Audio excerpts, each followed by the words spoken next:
Aujourd'hui, dans l'émission Comprendre la physique-chimie, je vais vous parler de la représentation symbolique de l'atome.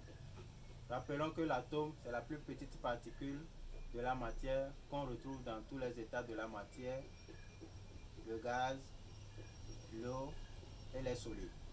Donc ici, nous avons une représentation de l'atome qui est constitué de noyaux.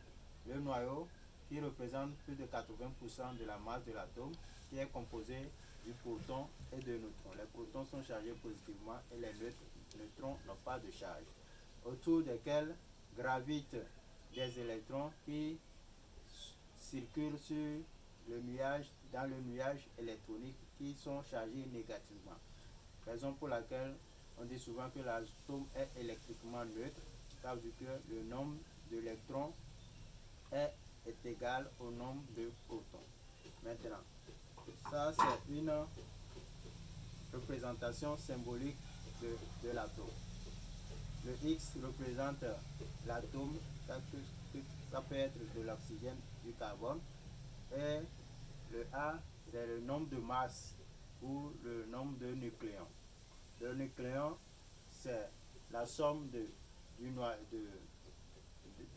proton et de neutrons qui constituent le nucléon. Comme exemple ici, le nombre du nucléon, le Z, voilà, constitue le numéro atomique ou le nombre de protons, qui est également le nombre des électrons.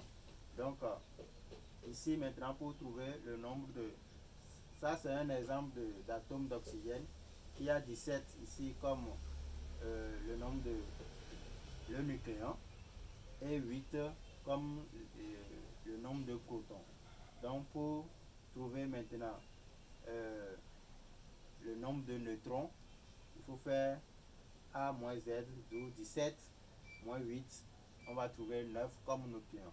Donc pour l'atome de carbone, on a 12 comme le nombre de masse, le A, et on a également 6 qui est le numéro atomique ou le nombre de protons.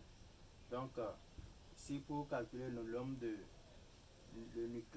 le nombre de neutrons, on fait le A moins le Z. Donc 12 moins 6, on va trouver 6 qui représente le nombre de neutrons dans l'atome de carbone. Et 6 également qui ici représente le numéro atomique Z de l'atome de carbone, qui est encore également le nombre d'électrons. Merci et à la prochaine pour une autre vidéo.